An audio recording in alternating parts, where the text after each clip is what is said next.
Hello, family. Welcome back to African Diaspora News Channel. I am Wongel Zelalem, and today we are talking about the richest black man in the world, Aliko Dangote. He is facing sabotage, and we are going to be discussing that. Hopefully, you are joining now. This is live, by the way.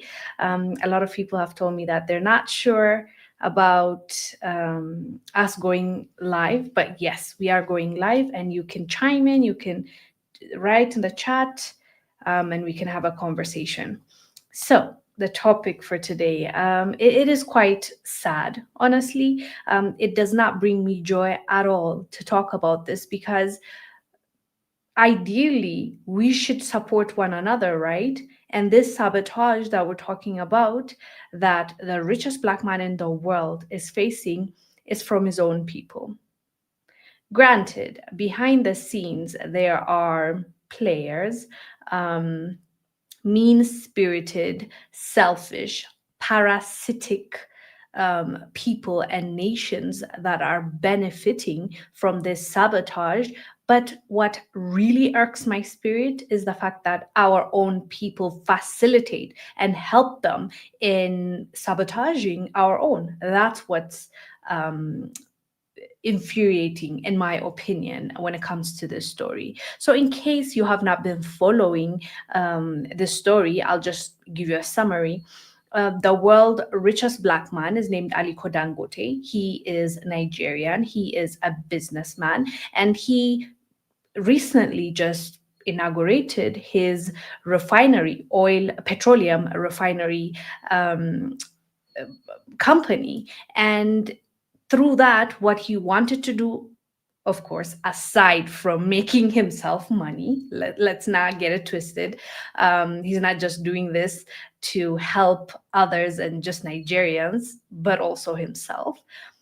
So, aside from making money himself, he wanted to help Nigerians not only get access to energy, to power, to electricity, but also to money. He wanted, and I quote, let me read for you. He said, every Nigerian every Nigerian can own a piece of the economy, end quote. And by this, he meant he wants to put it on, wants to put the company on stock, the market. And you see, like, if you invest in that, you are going to own some kind, like the piece of that company. So that is what his agenda was. And we'll talk about what the benefits are going to be by having this refinery locally, not just for Nigeria, but Africans. But, as you might have guessed it, his own people, people in high places, one of whom that they are really fighting, going back and forth. His name is Farouk Ahmed. He is the head of the Nigerian Midstream and Downstream Petroleum Regulatory Authority. He's the head. And Dangote just today accused him of some heinous crimes, corruption crimes.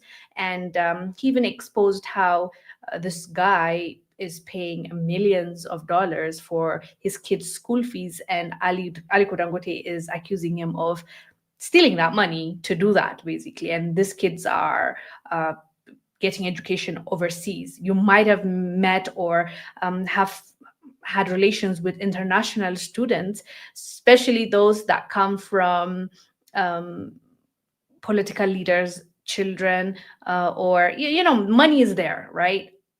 It still remains to be discovered how they come up with that money. We know, we can assume how millions of dollars are going to a public servant. As you know, a lot of public offices, they don't pay a lot of money. Like, government officials don't get a lot of money, but somehow magically they end up having loads and loads of money, and that money usually, is spent outside of the country, outside of the continent. It's being saved in different locations. It's being invested in different countries, and that has been the case, right, for so long, and it continues to happen. But now Aliko Dangote is exposing Ahmed, and he's saying that he is basically stealing to do that. And actually, Dangote made a good point. He said, even my own children go to school in Nigeria, and but his kids are going to school overseas, and and he's spending millions of dollars on them. Like, where is he getting that money? Question mark. So as I said, it's a back and forth. But the reason why they're going back and forth and are arguing, the main thing, is because of this refinery that Dangote has opened. And the authorities, and we covered this when first, when it was heated, they wanted him to stop. Like, you can just imagine this. This is a refinery that's supposed to help Nigeria and Africa, because it's going to reduce the imports that Nigeria spends billions of dollars annually. Right? They are spending a lot of money importing refined petroleum, and what Dangote is trying to do is cut that out. Like, instead of spending billions by importing, they refine it right there and then, because Nigeria is, and I don't, yeah, Nigeria is Africa's biggest oil producer. So they're losing out money. But not just that, Nigerians will tell you that they are not getting, like, there's not enough power and energy. So there's electricity that disappears. There's so much that people, and it costs a lot of money, right? So Nigerians are complaining about that and suffering, and this refinery is supposed to solve that. And it produces 650,000 barrels per day is what they're working with this refinery. Imagine that. This is a local thing that we're talking about, produced by Nigerians, coming out of Nigeria, and also helping Nigerians. And then in the future, of course, Dangote said he has plans of exporting as well. But he said his priority and his focus is to meet demand within the country of Nigeria. This is huge. Why wouldn't you celebrate this? But the authorities keep blocking him every chance they get. And even before it was inaugurated, I remember him saying, this is too much for me. He almost gave up with the refinery because he said they're blocking his way, like every path he tries to go on, they block him. And you might be asking why exactly? Because they're beneficiaries. Okay, let's say allegedly. Allegedly, they're beneficiaries because the main thing that Aliko Dangote is accusing the authorities, especially Farouk Ahmed, is that he's allowing, or he is giving license to those that are importing dirty fuel. Dirty.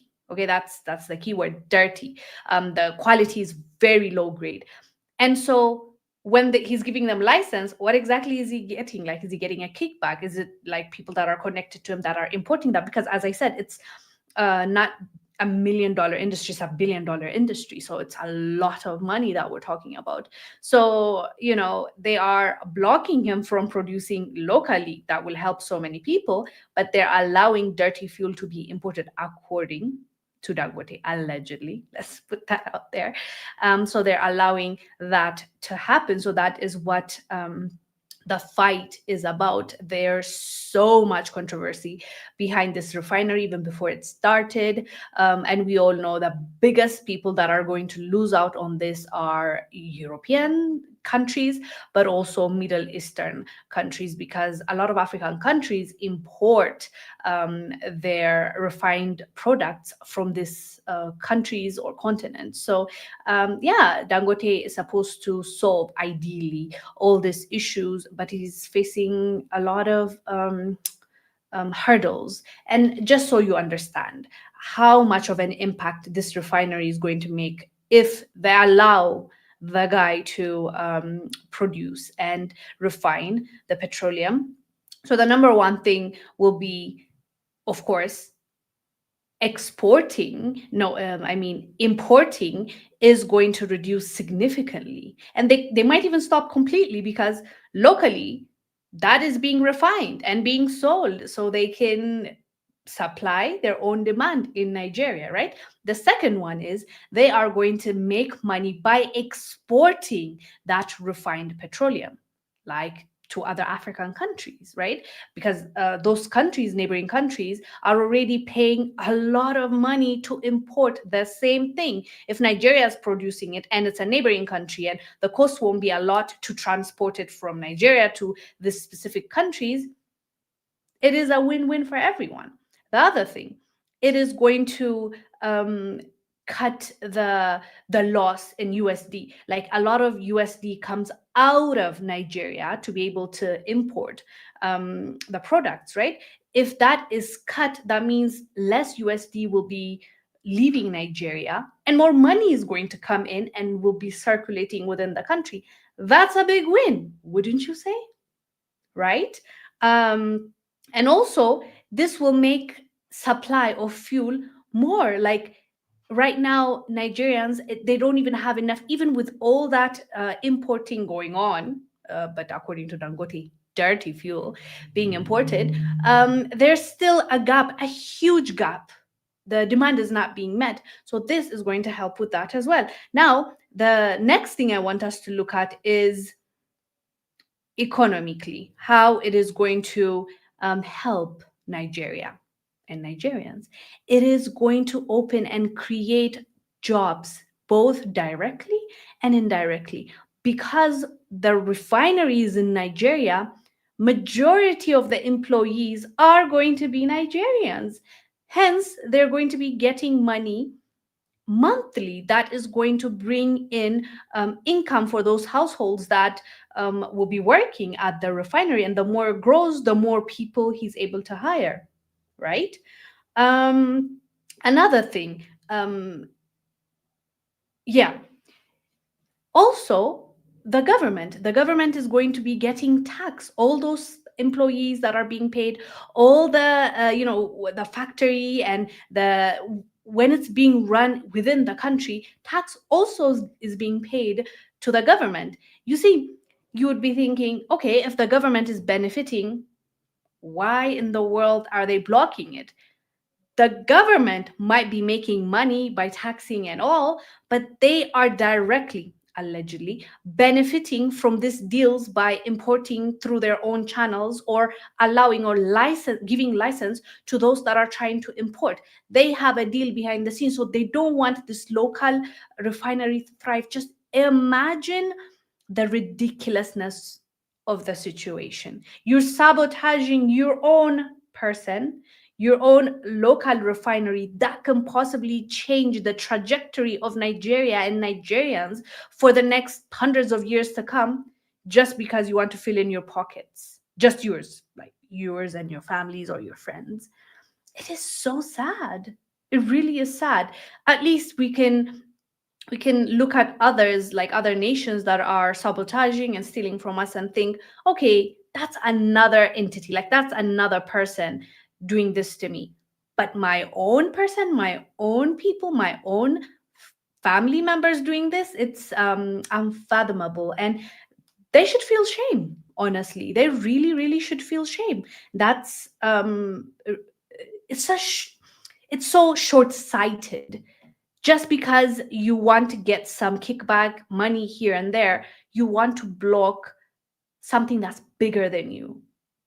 It's very sad. And then I also mentioned earlier how it's not only going to benefit Nigeria but also Africa as a whole. As I said, a lot of African countries are importing refined petroleum, right? They are importing fuel. So if Nigeria can provide that, it's going to help with trading within Africa, trading one with one another, and also it's going to be a win-win situation where it's within the continent. So it should be cheaper, right? Ideally, but you would think that a lot of goods. There was a study that was done recently, and it showed that it is much cheaper for a country in Africa to import and trade with America than it is within the continent with another African country.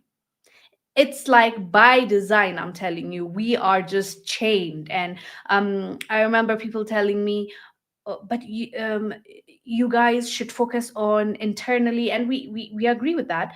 But look at what happens when you're trying to do it as well. When someone is saying, okay, let's do it by ourselves, let's fix our own problems and issues, let's move, right? Things like this happen. Like it's insanity, honestly.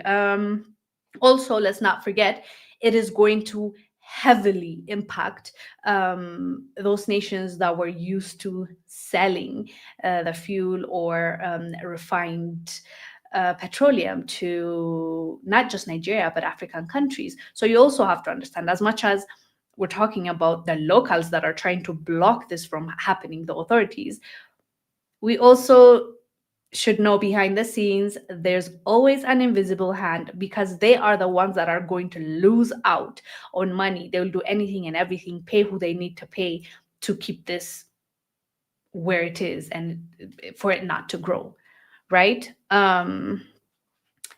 Yeah, that is insane. But let me, if there's any point I forgot, we're going to talk about it. By the way, Aliko Dangote, as I said, is the richest black man in the world, and his net worth is about $25 billion, and it is expected to even increase because of this refinery. So yeah, let's see the chat. Susan. Hi, Susan. Sunshine said, World's richest Nigerian. They don't even call themselves black. They call themselves Nigerian. Well, whether you call him Nigerian, black or not, he is black. And he is, if you go and Google, it doesn't just say Nigerian. It says the richest black man, because he is the richest black man in the world. So that is true. Sunshine said that's why he wants to help Nigerians, not blacks. I respect it. He wants to help Nigerians because he is in Nigeria and his company is in Nigeria, and Nigeria is suffering quite a lot when it comes to refined products, and they are paying, as I said, billions to import those products. And when you think about how Nigeria is the biggest producer, you would think, you just would think that they will benefit from it, but no, they export to that raw material and import a way more expensive product in return, which is very sad, very sad. And that's why I said you would think that the government would want to help this vision, would want to help him to get to a point where this refinery is going to be independent and it will supply the demand in Nigeria, and it would help other Africans as well. It will be dominant, and you will even be competing with those other countries that are quite literally surviving and being rich countries because of the same thing that Nigeria has. So it's only fair, like it's only fair that this goes through for them. Yeah. James said, I think that local Nigerian officials, outsiders, I think that local Nigerian officials, outsiders are being monetarily influenced by outside countries. Of course, 1000% they are. They are for sure, because they give them kickbacks, because they have money, because they're benefiting from importing that. You see, whenever they're importing, let me just say allegedly, whenever they're importing, let's say, like, I don't know, 100,000 barrels, they're gonna get like a 5% or whatever, and it's not even a lot, to be honest. It's just, of course it's a lot for us. Let's not get it twisted. It's in millions, to the point where, you know, they are able to afford to send their kids to this Ivy League fancy, expensive schools abroad. Their kids don't even go to school in Nigeria. And that's the point Aliko Dangote was making. Like, I'm the richest man in Nigeria, but richest black man in the world. And I still don't send my kids to those schools. We need to investigate this guy's background, because how come he can afford this? That's the point he was making, because he was accusing him of corruption. Basically, that's what we're talking about. This is corruption. You and when you look at how short-sighted it is, and how it's robbing the future generations lifestyle, what kind of life they would live, what kind of country you leave for them, and what situation basically they'll have to receive from you, because the next generation is coming. They don't care. As long as they can buy their 2 3 mansions somewhere, they can send their kids to the schools that they want, and they can have their jets, and they can give some jobs for their family members. They really couldn't care less about the other people in the country. And it's disheartening. It's really disheartening, because how can you be that selfish? How can you be that evil? Like, I would call it evil. You are an enemy of growth and productivity and a better future for the people that you're supposed to serve. You're in that position to serve people, but you don't care. Sad, despicable. But that's why I also wanted to focus on the locals, because of course there's the foreigners that are encouraging this and paying and bribing, whatever. But we have to hold our own accountable. We have to call them out when they are up to no good.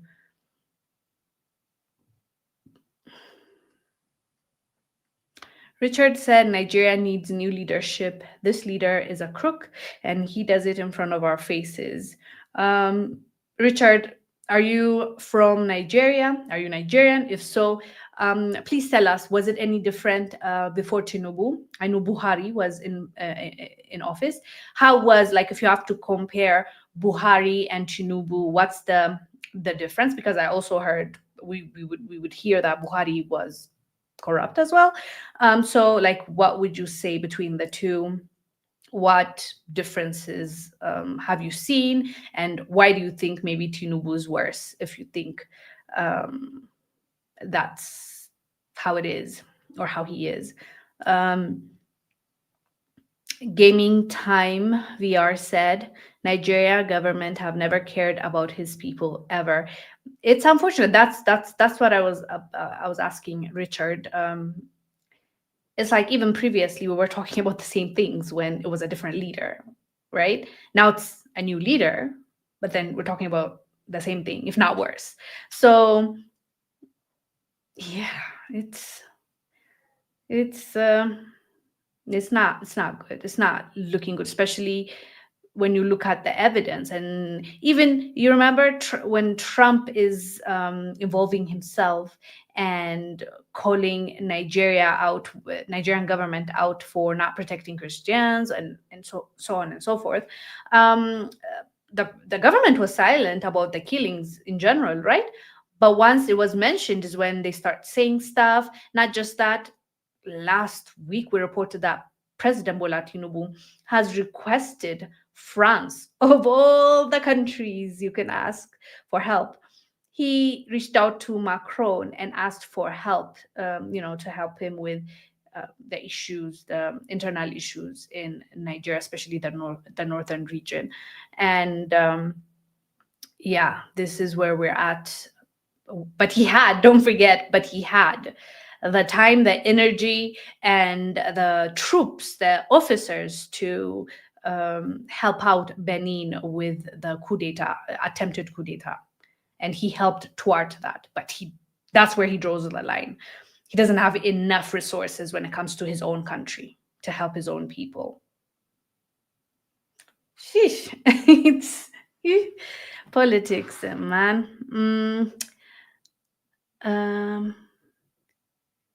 Gaming again said there's no difference, they are the same. Oh, okay, I think you're answering me on the question, who was better or worse President Buhari or President Bola Tinubu. You're basically saying they're the same.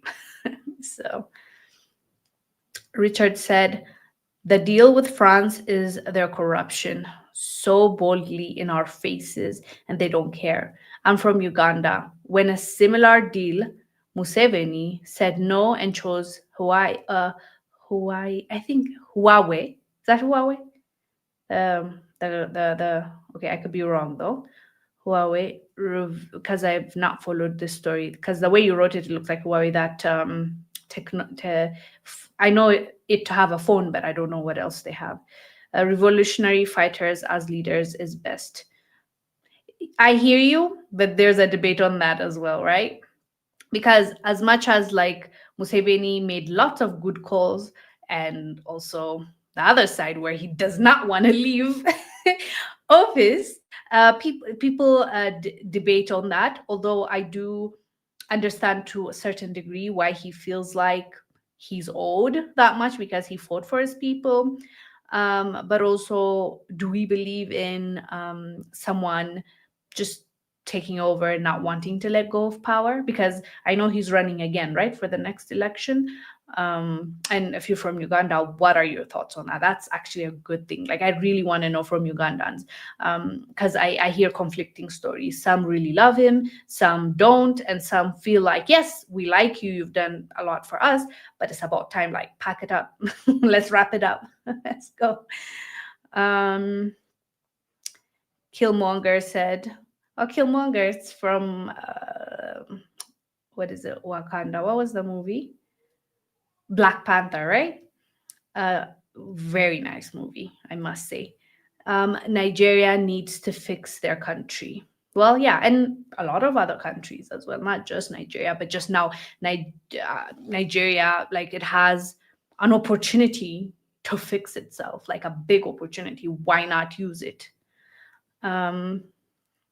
Richard said, I'm from Uganda. When a similar deal with France, I think I read this earlier. Right?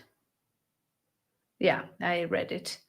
Richard again said this would be Museveni's last term if he wins. We will be in trouble without him. Really? That's an interesting take.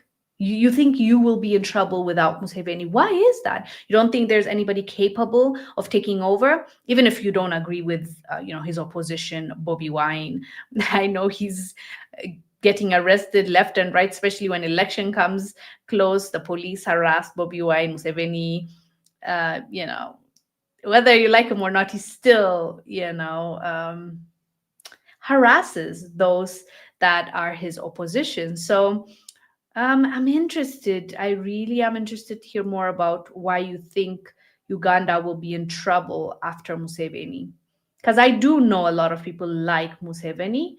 But then again, I mean, he's been in power for how many years now? Goodness. But even him, I watched a video of him when he was really young, and when he was leading his fight, he was saying that he doesn't believe anybody should stay in power for long, and if they are doing that, like, they're wrong for it. I don't know if you've watched that clip, Richard. And so he has done the exact opposite thing that he said he wouldn't do. So that's also, but yeah. And also, what are your thoughts on his son? He's quite controversial. General, I think he's General, right? Muhozi. Richard said, we're going the Ukraine way, and they're comedian with a pop star backed by the West. Well, yeah, I've seen his song. Yeah, one song I've seen of Bobby Wine. And yeah, I also used to like, by the way, like, from the surface, he's young, he's hip. Like, I liked Bobby Wine until I saw him, the way he supports the West. And I'm like, okay, guess we have a problem on our hands. And I remember how he was praying for Ukraine. He traveled to Ukraine. You'd see him flying to European countries, and how he's almost in awe. He's almost he respects them, or like he looks up to them, and that's a red flag. Even if he has good intentions, even if he's, he has the support of the youth, which I understand. The youth want something fresh, something new, something that they can relate with, right? But at the same time, I hear you when you say a pop star backed by the West. It's a nice way to put it, or a funny way to put it. But yeah, Bobby Wine is definitely enamored by the West, and that's a red flag, in my opinion. I'm sure a lot of Ugandan youth might disagree, because I see the support that they give him. They really, really like him, and yeah, I just hope he doesn't let them down if he ever gets into that position. But it looks like Ugandans might not be ready to vote for him just yet. Richard said, "We need proper leaders, not puppets." Agreed. 1000% I agree with you, Richard.